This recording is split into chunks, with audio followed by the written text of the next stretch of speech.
Nowadays, I do not know why ministers of God are not angry. I'm talking about the true pastor that called by God. Why they're not angry? Why they not speak about the injustice and the things that even going on in the ministry, in churches? I know that many times these people, when they start this seriousness in the body of Christ, they don't want to hear that.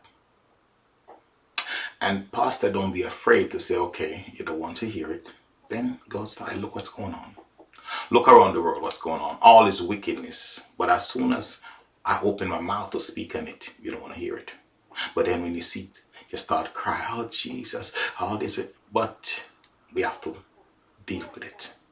And in fact, as ministers of God, you must come up against the injustices. You see, many of these nowadays so-called man, woman in the church have all kind of power. I don't know, kicking foot people fall down. That's not of God. Pastor turning away people from the church, that is not of God. Pastor use police and thing to barricade people, that is not of God. Pastor use all these things to don't want to see people. You don't even know who you entertain with. The Bible say stranger may be an angel. You look at people with the naked eyes, and based on how they look, you don't want to see them. You already turn away from them. But when you're in your poor, in your wilderness, you call upon God to bless you. Okay, for to see these people because they come in numbers to you. But once you get big, you say you're in your big cars and you want to be a politician style, lifestyle, blocking, motorcade lifestyle. But I said it is well with you. But even the things that going on in church, man is wearing woman, climbing up on woman, wearing woman's shoes, and it's not about because they're using words that sound for God, make them man of God. Not because the word that come out of their mouth, they don't. Because it's like saying you love God. And I said to you, God is not about you saying you love God with the mouth, it's your action. So based on those guys talk, it don't mean anything. Because in their behavior, that is not of God. You don't climb upon a woman in church and preach it. You do all this nonsense. That is not of God. Even all the guy from Uganda and play football and kick and people fall. Where do we get these things from? Now, the grace that I carry, you speak. In the deliverance is in the tongue. And life and death is in the tongue. And you teach. Because that's how you educate people. So people don't have to believe in this witchcraft thing and all this kind of stuff. Yes. But like I said, the people at the top, the government, is the biggest witchcraft. And they work witchcraft. But you see, notice, they benefit them and the kingdom. And the same little people who work, yes, they do witchcraft. But it's only to hold the small people down. So the mind is still trapped in that wilderness. Because you see, when they say they work in voodoo, it's just for the small people to say, I hold it down, you're not going anywhere. The big man, the rich man, yes, the wealthy man, they work witchcraft, they work voodoo, they're full of it. But they don't work against you. They want to go higher. They focus on building while they focus on destroy. You see, that's why we must educate our people to change those mindset. That's why it's easy when ministers say somebody's doing something because of people disposition and the way they are. Now, I can't get fan base because you know what? Where there's truth, anytime, anywhere there's truth, there's not crowd. So I come and I speak my truth and I go.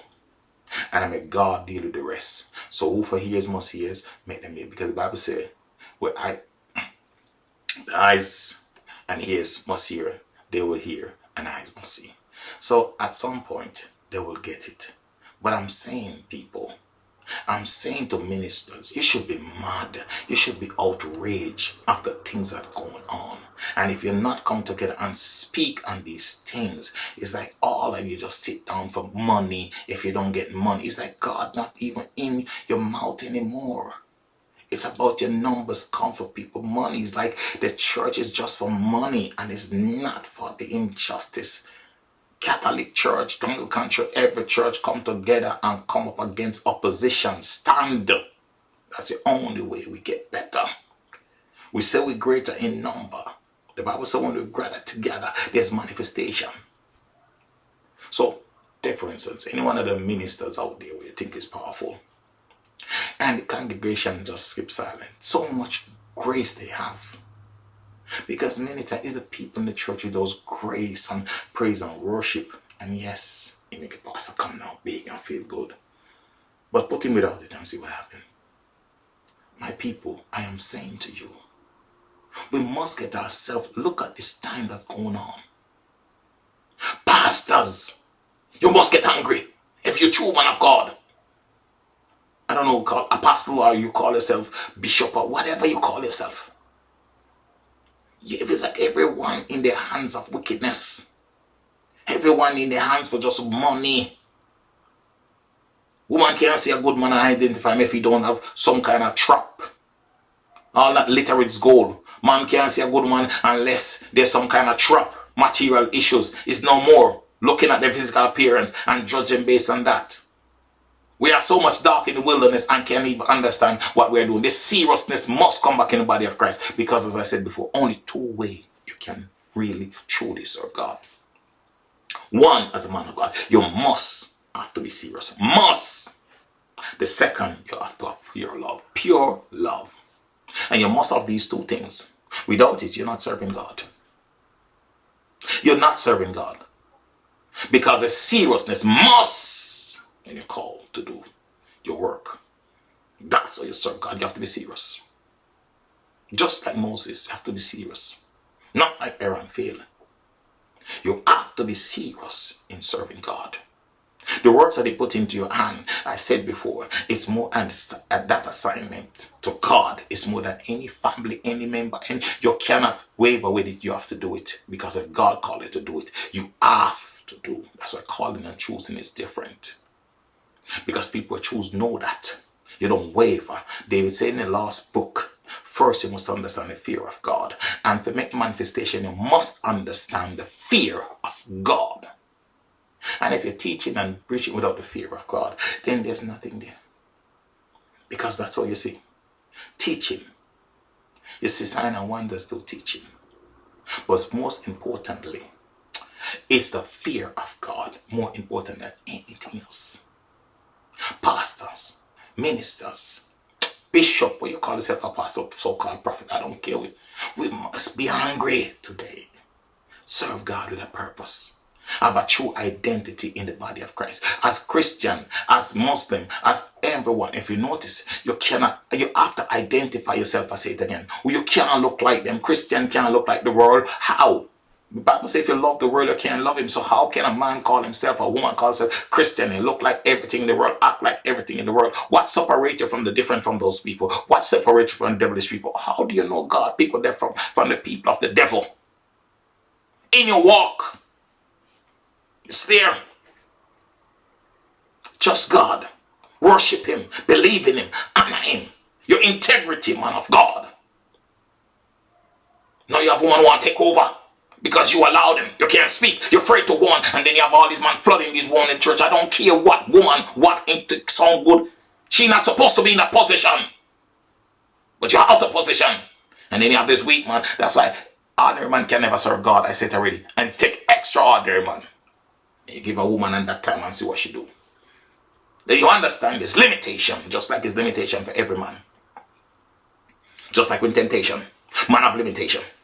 You come into the church, some of the things a woman play with man, man sleep with woman, then they cry, pass it. No, every man have limitation. It's not God. Just remember this. And a lot of these things they see mishaps because only the teaching is not there. The teaching is not there. The teaching is not there. Because every man have limitation. It's not God. And so therefore, a man will break. I don't care who he is. I don't care if you're a wife, if you're in this, he will break.